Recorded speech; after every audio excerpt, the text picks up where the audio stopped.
ఈరోజు 5 సంవత్సరాలుగా ఈ రాష్ట్రంలో ఒక అరాచకపు పరిపాలన ఏ విధంగా జరుగుతుందో కళ్ళకి కట్టినట్టు మన మార్టూరులో కనపడింది. Andhra Pradesh state director mines and geology Venkatarama Reddy గారు, అదేగా డి వెంకటరెడ్డి గారు 5 సంవత్సరాలుగా ఈ రాష్ట్రంలో ఒక ప్రైవేట్ మాఫియాను నడుపుతా ప్రభుత్వాలకి ప్యారలల్ గా ఒక వ్యవస్థను నడిపి వ్యాపారులందరినీ కూడా టార్చర్ చేసి కోట్ల రూపాయలు కొల్లగొట్టారు. దాంట్లో భాగంగా ఈరోజు మార్టూరు, బల్లికురవ, అలాగే చీమకుర్తి, ప్రకాశం జిల్లా గ్రానైట్ ఒక ప్రసిద్ది చెందిన ప్రకాశం జిల్లాకు ఒక మంచి పేరు ప్రఖ్యాతులు తీసుకొచ్చిన ఇండస్ట్రీ. ఈ ఇండస్ట్రీ ద్వారా ఇక్కడ వేలాది మంది జీవనం సాగిస్తా ఉన్నారు, బతుకుతా ఉన్నారు. కోట్ల రూపాయలు పెట్టుబడి పెట్టి చిన్న చిన్న వ్యాపారస్తులు పొలాలు తాకట్టు పెట్టి బ్యాంకు లోన్లు తెచ్చి ఈ ఇండస్ట్రీస్ నడుపుతా ఉన్నారు.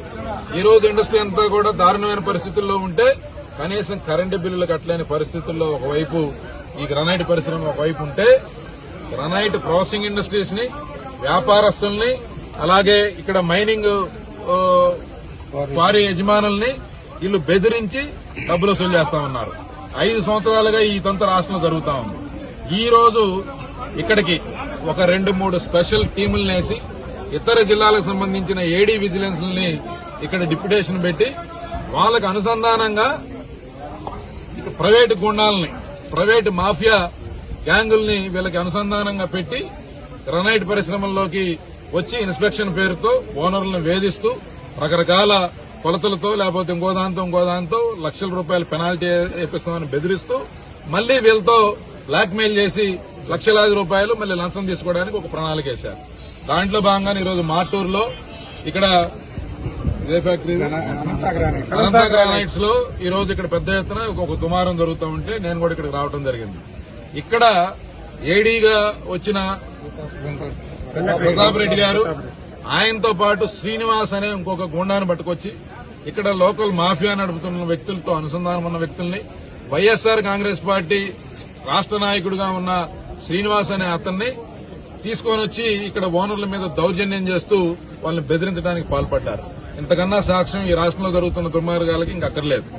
ఇది కేవలం డైరెక్టర్ మైన్స్ అండ్ జియాలజీ కనుసన్నల్లో ఒక మైనింగ్ మాఫియా ఈ రాష్ట్రంలో రాజ్యం వెళ్తా ఉంది. అధికారులతో కుమ్మక్కై, అధికారుల్ని పావులుగా వాడుకుంటూ, అధికారులను బెదిరించి లోపర్చుకుని ఈ మాఫియా కంట్రోల్లో మొత్తం వ్యవస్థ జరుగుతా ఉంది. ఇక్కడ ప్రతి ఫ్యాక్టరీని వాళ్ళు వేధించారు. గత 3-4 సంవత్సరాలుగా అడ్డగోలుగా డబ్బులు వసూలు చేసి వాళ్ళ ముక్కుపిండి ఇక్కడ ఒక ప్రైవేట్ సామ్రాజ్యం నడిపారు. పందిళ్లపల్లె నుంచి 50 మంది ఇక్కడ మార్టూరు చుట్టుపక్కల జల్లెడబట్టినట్టు ప్రతి చోట ప్రైవేట్ చెక్ పోస్టులు పెట్టి ఇక్కడ ప్రతి నిత్యం డబ్బులు వసూలు చేస్తా ఉన్నారు.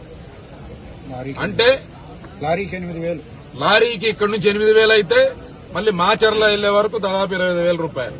అంటే ఇవన్నీ కూడా సక్రమంగా వ్యాపారం చేసే వ్యక్తుల్ని బెదిరిస్తూ, వాళ్ళు సక్రమంగా వ్యాపారం చేస్తున్నా సరే వాళ్ళని వేధించుకు తింటూ, అన్ని బిల్స్ ఉన్నప్పటికీ, అన్ని చెక్ పోస్టుల్లో వాళ్ళు దానికి సంబంధించిన ప్రూఫ్లన్నీ ఇచ్చినప్పటికీ ఈ ప్రైవేట్ మాఫియాకి వాళ్ళు డబ్బులు చెల్లించాల్సిన పరిస్థితి ఈ రోజు ఉంది.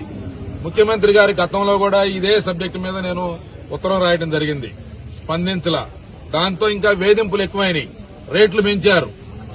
ప్రభుత్వానికి కట్టాల్సిన డబ్బు కట్టడానికి సిద్దంగా ఉన్నప్పటికీ వీళ్ల దుర్మార్గాల కోసం ఈ రోజు వీళ్లు తెగబడి ఈ రకంగా బరి తెగించారు. 2 నెలల్లో ఎలక్షన్లు వస్తున్నాయి. ఈ ప్రభుత్వం ఖచ్చితంగా ఇంటికి పోవడం ఖాయం. అయినా సరే బుద్ధి తెచ్చుకోకుండా వాళ్ళు ఈ రకంగా వేధించడం అనేది దుర్మార్గం. ఇప్పుడు ఈ రోజు ఇది ఇక్కడ జరిగిన సంఘటన, వాళ్ళందరూ కూడా పెద్ద ఎత్తున ఇక్కడ గ్రానైట్ కి సంబంధించిన వ్యాపారస్తులు గాని వీళ్ళందరూ కూడా చాలా బాధపడతా ఉన్నారు.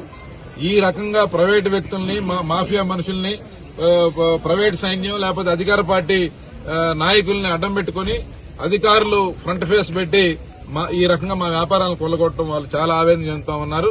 కాబట్టి దీని మీద ఈ పరిశ్రమకు పూర్తి స్థాయిలో సంఘీభావం మేము తెలియజేస్తా ఉన్నాం.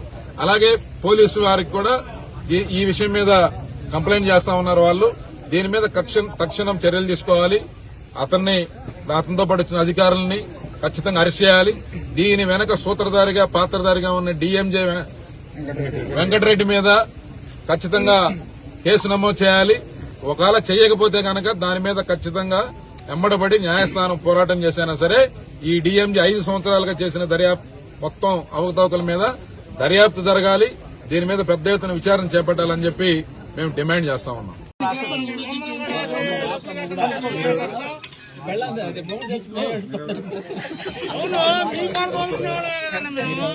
ఆఫీసర్ ఏడీ ఎక్కడ